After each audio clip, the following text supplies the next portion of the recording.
இங்கே ரொம்ப நல்லா இருந்தது. இந்த ஆப்பர்ச்சுனிட்டி எங்களுக்கு கிடைச்சது வந்து இதுவும் 250 பரதநாட்டியம் டான்சர்ஸ் 250 ஃபோக் கலைஞரோட எங்களுக்கு ஆடினது ஒரு பெருமையான ஒரு விஷயமா இருந்தது. எங்களுக்கு எல்லாருக்குமே சமமாக ஒரு நல்ல ஒரு ஸ்டேஜும் நல்ல ஒரு என்வரான்மெண்ட்ல இந்த மாதிரி மகாபலிபுரம்ல இந்த ஆப்பர்ச்சுனிட்டி கிடைச்ச இந்த கவர்மெண்ட்க்கும் நாங்கள் ரொம்ப தேங்க்ஸ் சொல்லிக்கிறோம். என்னோட குழந்தையும் இதில் கலந்துருக்குது.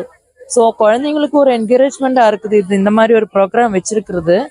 அது மட்டும் இல்லாமல் இப்போ இவ்வளோ பேர் இவ்வளோ டைம் ஸ்பெண்ட் பண்ணுறோம் அப்படின்னா எல்லாருக்குமே பிடிச்சிட்டு தான் அவங்க ஸ்பெண்ட் பண்ணியிருக்காங்க. இவ்வளோ நேரம் வெயிட் பண்ணி அவங்கவுங்க ப்ரோக்ராம் பார்த்துக்கிட்டு ஒரு நல்ல என்ஜாய்மெண்ட்டாக இருக்குது. எங்களுக்கும் ஒரு என்ஜாய்மெண்ட்டாக இருக்குது. அதுவும் இல்லாமல் நாட்டுப்புற கலைஞர்களும் ரொம்ப நல்லா பண்ணியிருக்கிறாங்க. அதாவது அவங்களுடைய பாட்டும் அவங்க நல்லா பண்ணியிருக்கிறாங்க. ஸோ எல்லாருக்குமே ஒரு பார்த்து ரசிக்கக்கூடிய ஒரு நிகழ்ச்சியா தான் நான் நினைக்கிறேன். வளர்க தெருக்கூத்து கலை, நாட்டை திருத்தும் நாட்டை கூத்து,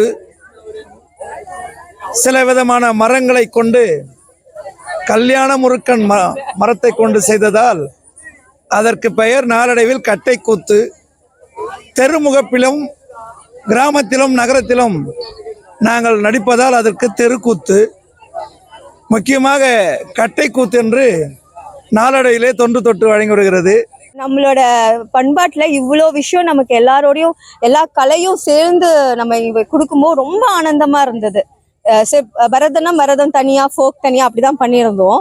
பட் இவங்களோட சேர்ந்து ஆடுறது எல்லா கலையும் எவ்வளோ இம்பார்ட்டன்ட்னு கொண்டு வந்தது இந்த நிகழ்ச்சி. தமிழ்நாடு இயலிசை நாடக மன்றம் சார்பாக நடன சங்கம நிகழ்வு வந்து மிக சிறப்பாக 500 கலைஞர்கள், 250 கிராமிய கலைஞர்கள், 250 நடன கலைஞர்களோட மிக சிறப்பாக நடந்திருக்கு.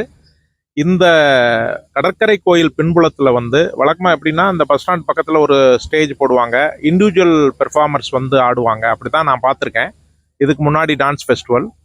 இங்கே வந்து இந்த வருஷம் நடக்கிறது வந்து மிகப்பெரிய ஒரு ஆச்சரியமான ஒரு அற்புதமான கலைப்படைப்பாக வந்து உருவாகி நடந்திருக்கு. ரொம்ப ரொம்ப மகிழ்ச்சியா இருக்கு எங்களுக்கு. நாங்கெல்லாம் வந்து இந்த வாய்ப்பை எங்களுக்கு கொடுத்த எங்களோட குரு கலைமாமணி பார்வதி ரவி கண்டசாலா மேம்க்கு ரொம்ப நன்றி தெரிவிச்சுக்கிறோம். சென்னை சங்கமத்திலேயும் நமது மகாபலிபுரம் கடற்கரை கோவில் திருவிழாவிலும் இத்துணை 500 கலைஞர்களோடு சேர்ந்து நடிக்கக்கூடிய பாக்கியம் என்றால் இது சாதாரண விஷயம் அல்ல.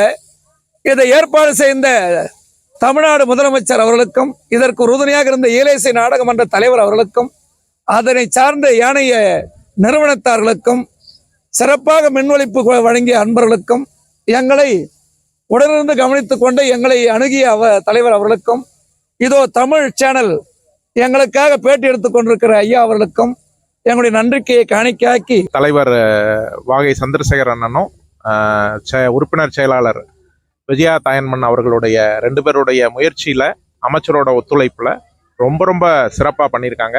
எனக்கு என்ன ரொம்ப முக்கியமாக நான் பார்க்குறேன்னா 250 நடன கலைஞர்கள், இந்த கிராமிய கலைஞர்கள் 500 பேரும் இளம் கலைஞர்கள், மாணவர்கள், மாணவிகள். அவங்க வந்து இந்த மாதிரி அவங்களுக்கு இப்படி ஒரு பெரிய வாய்ப்பு கிடைக்கிறதுன்றது சின்ன வயசில் ஒரு அற்புதமான விஷயம். இதுக்கு வந்து தமிழ்நாடு அரசுக்கும் நான் நன்றியை தெரிவிச்சுக்கிறேன். ரொம்ப அற்புதமான அந்த கோயில் பேக்ட்ராப்ல இந்த இடத்துல இப்படி ஒரு பொங்கல் விழா நடக்கிறதுன்றது, நடன சங்கமம் நடக்கிறதுன்றது ரொம்ப ரொம்ப அற்புதமான ஒரு முயற்சி. என்னுடைய மனமார்ந்த வாழ்த்துக்கள். நாங்க வந்து டூரிஸ்டா இதை விசிட் பண்ண வந்திருக்கோம். பட் இப்ப நாங்க கலைஞரா இங்க டான்ஸ் ஆட வந்தது எங்களுக்கு ரொம்ப மகிழ்ச்சியா இருக்கு.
செய்திகளை உடனுக்குடனும் துல்லியமாகவும் தெரிந்து கொள்ள சப்ஸ்கிரைப் பண்ணுங்க.